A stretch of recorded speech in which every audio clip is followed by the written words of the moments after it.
Welcome back to 90 Day Dental Day 26. So we started looking at colour in dentistry yesterday, and today we're going to be delving a bit more into the actual shade matching process, continuing along with Richard. Just before we do, I'm going to just mention very quickly that we have managed to secure a superb bit of support from the BDA, our trade union, who will be giving us regular updates fairly soon from the PEC committee, the Principal Executive Committee, on what's going on behind the scenes and what the BDA are working towards for the dental profession at the moment in response to everything going on with COVID. So we really do appreciate their support in this and look forward to the videos coming available very soon. They will be merged into these videos, so you will be able to see them as you watch through the programme. Anyways, we've got Richard for his part 2, Richard Porter with Aspire Dental Academy, finishing off colour and shade matching. Take it away. Hi everybody, welcome back to part 2. In this second edition of colour and shade taking, I really want to get into the methodology you actually use whilst the patient is in the chair and you've got to take a shade of their teeth.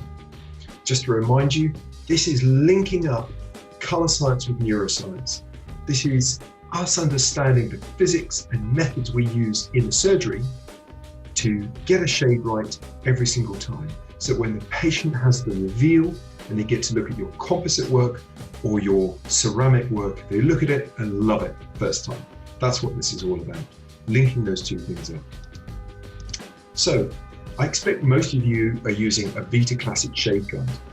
And this is a great shade guide, but it's not made out of composite.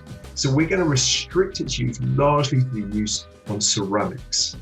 If you're going to be doing composite work, I'd encourage you all to use the shade guide that comes with your individual composite system. Nearly all the best composite systems come with their own, and they really are closer approximations of how you actually do that. We'll come back to that in a little while. Let's just stick with the Vita shade guide. You remember it comes in A, B, C, and D. Those are the different hues, and it has different chromas in each hue, and the chroma is the number. One of the commonest areas you can see on screen here is that it's used outside the mouth. So if this is outside the mouth and the teeth are sitting in the shadow of the lip, there's more light hitting the shade guide. We really need this to be approximated to the teeth as much as you possibly can, so they receive a similar amount of light. In fact, standardizing the light is going to be one of the key parts to this. In addition to that, there are some flaws with the shade guide. You'll notice from this picture on screen that all the necks have been taken away. So when a patient comes in, we're trying to standardize light. What can upset that? Well, yeah, the shade guide being too far out or held at the wrong angle. Get the angulation right. Also, the light would be altered if the patient's wearing a lot of heavy lipstick, if there's heavy fake or heavily hued light in the room, like a red light or a blue light. It can also be skewed if you have small things distracting your eye. So next time you get your Vita shade guide, have a look at the D2 tab. You'll see the neck of it, there's no resemblance to the actual part of the tooth you want to use. We'll go through the method of how we actually do that, but we're going to try and standardize light all the way through. So this is the shade tab I like to use. The necks are all removed. It's in value order, which we covered in part 1. And when we take a shade of a tooth, we're going to be taking it in thirds.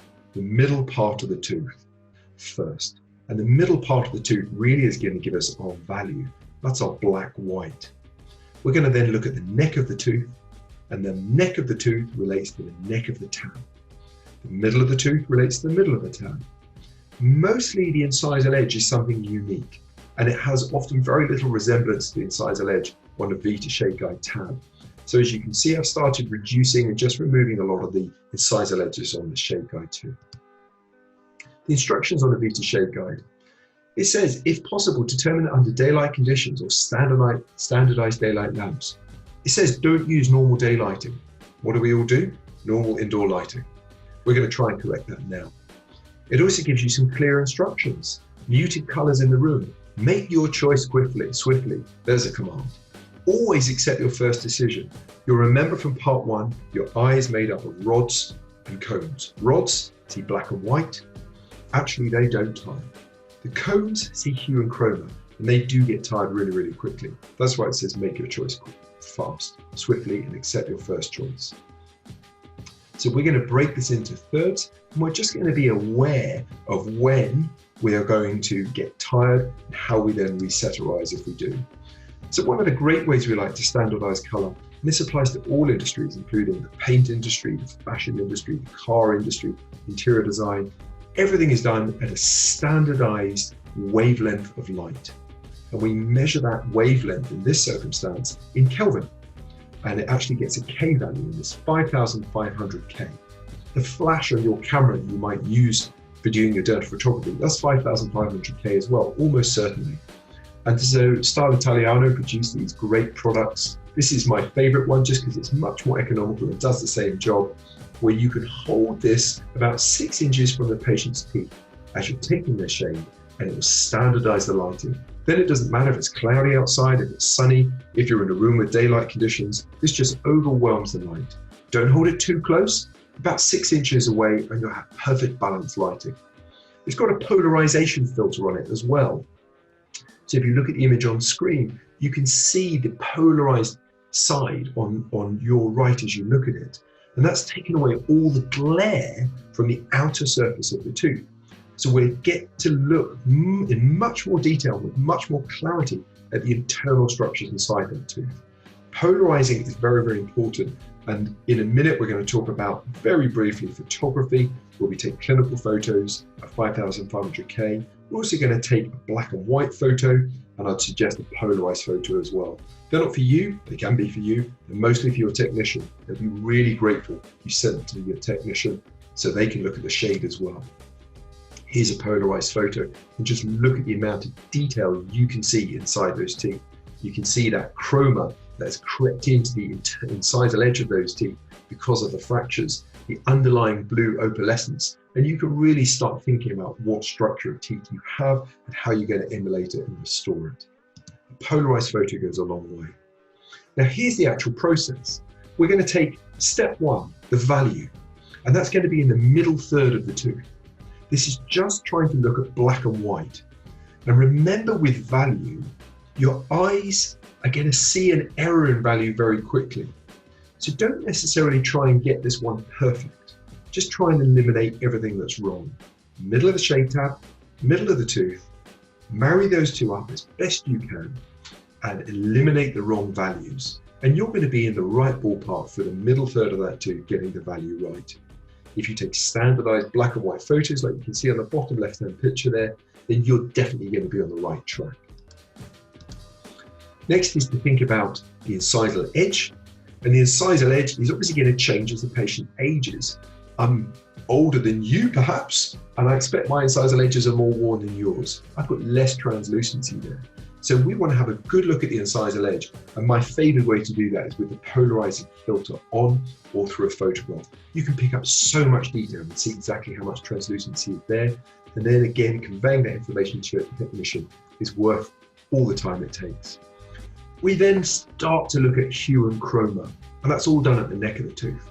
Why the neck? Because there's least enamel there. It's dominated by dentine, and dentine gives us all of our opacity, hue and chroma. So we're going to choose our hue, A, B, C, or D. I'll give you a clue, 98% of them are A or B. And then we will just evaluate the chroma within that hue. And it'll be 1, 2, 3, or 4. That then gets recorded and sent off to our technician as well. So the image on the left, I just want to highlight, this is a oblique photograph taken that will go to my technician, because in addition to getting the color right, the surface anatomy shape influences the reflection of light, and often you will have an error because the surface anatomy is wrong. I've seen patients say the color's wrong. Change the surface anatomy, the color suddenly looks right. And this is a veneer that's going off, and it's just an oblique, indirect light photo taken of the patient's upper left central incisor, so my technician can recreate all that gorgeous secondary and tertiary anatomy in the prosthetic that's going on that tooth that's been badly damaged. On the right hand side of the screen, you can see a shade guide that comes with the HRI composite system, one of my favorite composite systems. And this is a much closer approximation for you to use for your composite work, where you can actually hold the tabs, which are tapered, and hold them near the tooth and get a much better idea. once you've got a good idea, we definitely encourage you taking little beads of composite, roll them into little balls, don't etch, don't use any bonding agent, just put the blobs on a dry tooth, not too dry, don't desiccate it, but a dry tooth and cure it, and then you can really take the time to analyze those and see what denting, hue and chroma is best. You can do the same with the enamel. You'll get a good clue from the enamel just from the patient's age, because remember from part 1, younger patients have an abundance of enamel and it's more opaque. They also have more opalescence. In closing, this is another very popular composite, the Genial system from GC, and you can see their shade guide with 4 different thicknesses laid on in their tabs. And again, these can actually overlay, and you can hold it next to the tooth, and it'll give you a really close approximation. Again, I would only ever do this under standardized lighting, so you get it right first time, every time. A superb session and a really, really useful and very invaluable topic for all of us. And that finishes off that particular section. So we'll be going back tomorrow to which was a really popular section previously when we did posteriors, but tomorrow we're going to start with anterior morphology with Govinda. See you then.